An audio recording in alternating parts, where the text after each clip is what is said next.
Hi friends, ಎಲ್ಲರಿಗೂ ನಮಸ್ಕಾರ. Welcome to Chinmay vlogs. ಇವತ್ತಿನ ರೆಸಿಪಿ ಬಂದು ಮಲ್ಲಿಗೆ ಹೂವಿನಂಥ ಮೃದುವಾದ ಇಡ್ಲಿನ ಮಾಡೋಣ. ನಾನಿಲ್ಲಿ ಮಾಡ್ತಾ ಇರೋದು ಸಾಬುದಾನ ಇಡ್ಲಿ ಅಥವಾ ಸಬ್ಬಕ್ಕಿ ಇಡ್ಲಿ. ತುಂಬಾ ಸಾಫ್ಟ್ ಆದಂಥ ಇಡ್ಲಿ.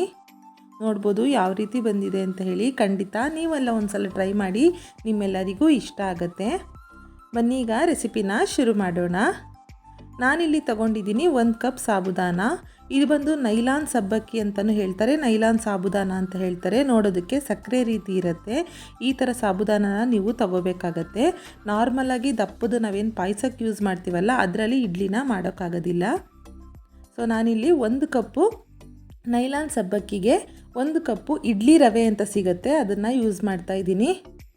ಈಗ ಉಪ್ಪಿಟ್ಟಿನ ರವೆ ಯಾವ ರೀತಿ ಇರುತ್ತೆ ಅದೇ ರೀತಿಯೇ ಈ ಒಂದು ಇಡ್ಲಿ ರವೆ ಇರುತ್ತೆ, ನೀವು ಅದನ್ನು ತಗೊಳ್ಳಿ. 1 ಕಪ್ಪು ಸಾಬುದಾನಾಗೆ 1 ಕಪ್ಪು ನಾನು ಇಡ್ಲಿ ರವೆನ ಹಾಕ್ಕೊಂಡಿದ್ದೀನಿ. ಈಗ ಇದಕ್ಕೆ ನೀರು ಹಾಕ್ಕೊಂಡು ಒಂದು 2ರಿಂದ 3 ಸಲ ಚೆನ್ನಾಗಿ ತೊಳೆದು ಇಟ್ಕೊಳ್ಳೋಣ. ನಾವು ಯಾವ ರೀತಿ ಅಕ್ಕಿ ಮತ್ತು ಉದ್ದಿನ ಬೇಳೆನ ತೊಳ್ಕೊತೀವಲ್ಲ, ಅದೇ ರೀತಿ ಈ ಒಂದು ಸಾಬುದಾನ ಮತ್ತು ರವೆನ ತೊಳೆದು ಇಟ್ಕೊಳ್ಳೋಣ.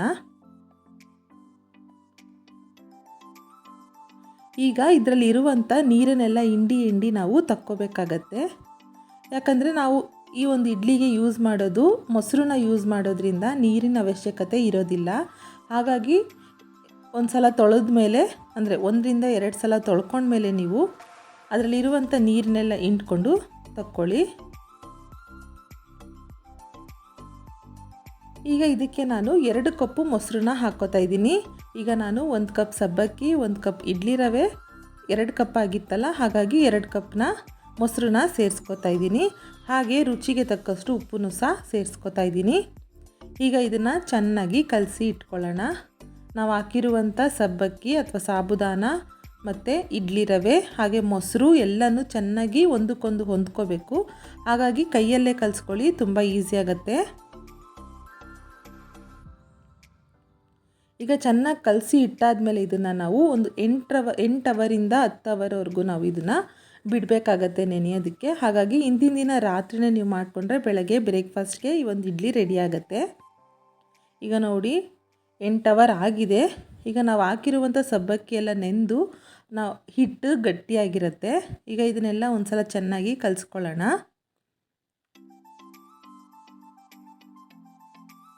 ಈ ಒಂದು ಹಿಟ್ಟನ್ನು ನಾವೀಗ ಇಡ್ಲಿ ಹಿಟ್ಟು ಏನು ಬರುತ್ತಲ್ಲ ಆ ಒಂದು ಹದಕ್ಕೆ ಮಾಡ್ಕೋಬೇಕಾಗತ್ತೆ. ಹಾಗಾಗಿ ನಾನಿಲ್ಲಿ 1/2 ಕಪ್ಪು ಮೊಸರನ್ನ ಹಾಕ್ಕೋತಾ ಇದ್ದೀನಿ.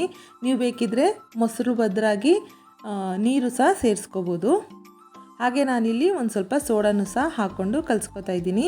ಸೋಡಾ ಬೇಕಿದ್ದರೆ ಆಪ್ಷನಲ್ಲು ಹಾಕ್ಕೊಳ್ಳಿ, ಇಲ್ಲ ಅಂದ್ರೂ ಸ್ಕಿಪ್ ಮಾಡ್ಬೋದು. ಹಾಕಿದ್ರೆ ಇಡ್ಲಿ ತುಂಬಾ ಚೆನ್ನಾಗಾಗತ್ತೆ.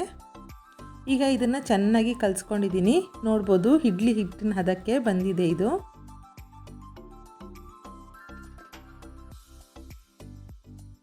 ಈಗ ಇದನ್ನು ನಾವು ಇಡ್ಲಿ ತಟ್ಟೆಗೆ ಹಾಕ್ಕೊಳ್ಳೋಣ. ಎಣ್ಣೆ ಎಲ್ಲ ಸವರಬೇಕು ಅನ್ನೋ ಏನು ಅವಶ್ಯಕತೆ ಇರೋದಿಲ್ಲ, ಯಾಕಂದರೆ ನಾವು ಮೊಸರು ಹಾಕಿರೋದ್ರಿಂದ ಅದರಲ್ಲೇ ಜಿಡ್ಡಿನಂಶ ಇರುತ್ತೆ ಅಲ್ವಾ.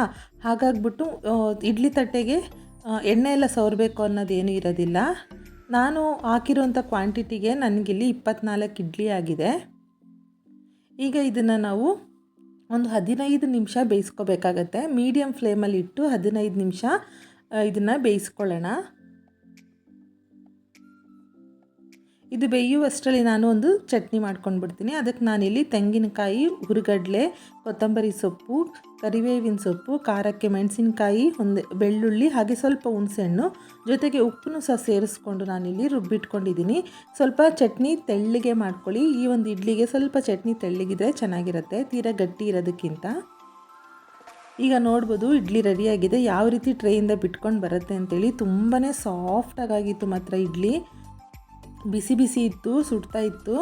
ನಾನೀಗ ಬಿಸಿ ಬಿಸಿ ಇಡ್ಲಿನೇ ನಿಮಗೆ ಮುರಿದು ತೋರಿಸ್ತೀನಿ. ನೋಡ್ಬೋದು ಯಾವ ರೀತಿ ಸಾಫ್ಟಾಗಿ ಬಂದಿದೆ ಅಂತ ಹೇಳಿ. ತುಂಬಾ ಚೆನ್ನಾಗಿತ್ತು. ನಮ್ಮ ಮನೇಲಂತೂ ತುಂಬಾ ಇಷ್ಟಪಟ್ಟು ತಿಂದರು ಈ ಒಂದು ಇಡ್ಲಿನ. ಖಂಡಿತ ನಿಮಗೆಲ್ಲ ಇಷ್ಟ ಆಗುತ್ತೆ. ಒಂದು ಸಲನಾದರೂ ಟ್ರೈ ಮಾಡಿ. ಪದೇ ಪದೇ ಮಕ್ಕಳು ಸಹ ಇದನ್ನು ಇಷ್ಟಪಟ್ಟು ತಿಂತಾರೆ, ಅಷ್ಟು ರುಚಿಯಾಗುತ್ತೆ ಈ ಒಂದು ಇಡ್ಲಿ. ಸೊ ಇವತ್ತಿನ ರೆಸಿಪಿ ನಿಮಗೆಲ್ಲ ಇಷ್ಟ ಆಯಿತು ಅಂದ್ಕೋತೀನಿ. ಇಷ್ಟ ಆಗಿದೆ ಅಂದರೆ ಲೈಕ್, ಕಮೆಂಟ್, ಶೇರ್ ಮಾಡಿ. ಮತ್ತೆ ಸಿಗೋಣ ಇನ್ನೊಂದು ವಿಡಿಯೋದಲ್ಲಿ. ಅಲ್ಲಿವರೆಗೆಲ್ಲರಿಗೂ ಧನ್ಯವಾದಗಳು.